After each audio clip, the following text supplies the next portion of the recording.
ये वकील साहब, आरटीओ को लेकर आपने क्या मामला माननीय न्यायालय में पेश किया, क्या है ये पूरा मामला बताइए। देखिए, कोटा शहर की सड़कों पर कई ट्रक बिना रजिस्ट्रेशन व फिटनेस के चल रहे हैं, जिसका असर कोटा शहर की ट्रैफिक व्यवस्था पर पड़ रहा है और प्रदूषण भी हो रहा है।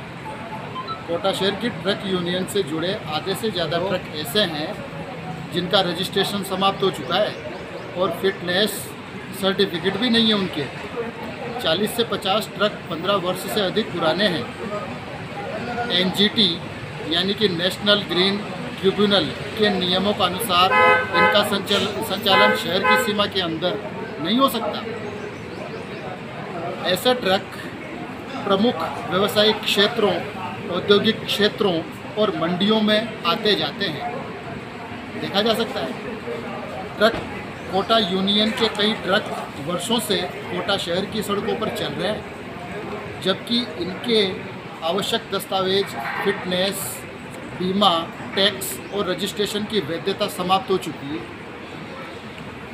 ये ट्रक रेलवे, एफसीआई व मंडी क्षेत्रों से माल भरकर नियमित रूप से परिवहन कर रहे हैं। इस प्रकार इनका संचालन अवैध है और सड़क सुरक्षा की दृष्टि से भी ये ठीक नहीं है, बल्कि लोगों को खतरा है।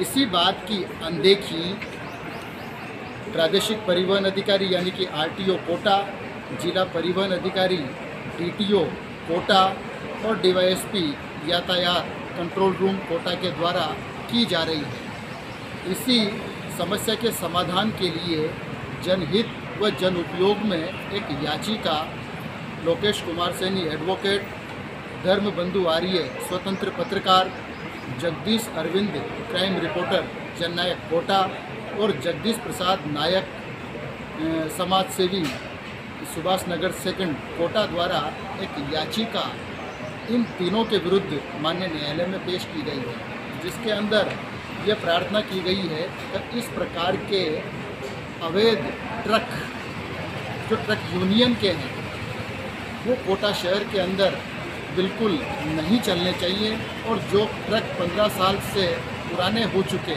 उनको नियमानुसार कोटा शहर के अंदर उनका संचालन नहीं होने देना चाहिए। साथ ही ध्वनि प्रदूषण और वायु प्रदूषण को भी मद्देनज़र रखते हुए ऐसे ट्रक मालिकों के विरुद्ध और ट्रक चालकों के विरुद्ध इन लोगों को आवश्यक कानूनी कार्रवाइयाँ करनी चाहिए और इन ट्रकों को कोटा शहर के अंदर चलने से प्रतिबंधित किया जाना आवश्यक है। इसी बात को लेकर ये याचिका माननीय न्यायालय में दिनांक 9/6/2025 को पेश की गई।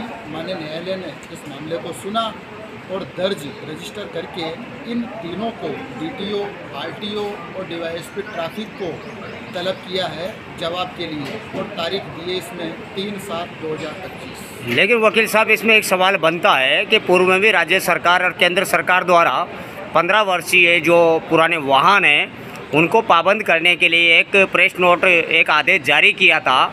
लेकिन सवाल यहाँ पर ये होता है कि ये ट्रक है, कोई भी ट्रक 10 लाख से कम नहीं आता, बल्कि ज़्यादा का ही आता है। लेकिन अगर कोई व्यक्ति उसको नष्ट कर देगा तो वो उसकी रोजी रोटी पे बड़ा सवाल खड़ा होता है। इसके लिए कि सरकार को कोई ऐसे कदम उठाने चाहिए जिससे कि वो ट्रक मालिक जो गरीब है या कोई भी ऐसा है तो उसको नुकसान ना हो। देखिए, आपका कहना बिल्कुल सही है और सरकार ने इसके लिए गाइडलाइन भी जारी की थी, लेकिन एनजीटी से कोई भी बड़ा नहीं है और जनहित से भी कोई बड़ा नहीं है। ऐसा ट्रक जो वास्तव में प्रदूषण पैदा कर रहा हो, चाहे वो ध्वनि प्रदूषण को लेके हो, चाहे वो वायु प्रदूषण को लेकर के हो, चाहे वो एनजीटी के नियमों की अवहेलना को लेकर के हो, तो ये सभी पे लागू होगा। जहाँ तक गरीब वाहन मालिक का प्रश्न है तो उसका ट्रक यदि 15 वर्ष से पुराना हो चुका है तो उसको सरकार की गाइडलाइनों के अनुसार या आरटीओ की गाइडलाइन के अनुसार या परिवहन निगम की, परिवहन विभाग कार्यालय की गाइडलाइन के अनुसार उसका नवीनीकरण उसको करवाना पड़ेगा। साथ ही उसको इस बात का फिटनेस प्रमाण पत्र भी लेना पड़ेगा तो ये मेरा जो वाहन है ये प्रदूषण नहीं कर रहा। शुभ नाम बताइए। लोकेश कुमार सिंह।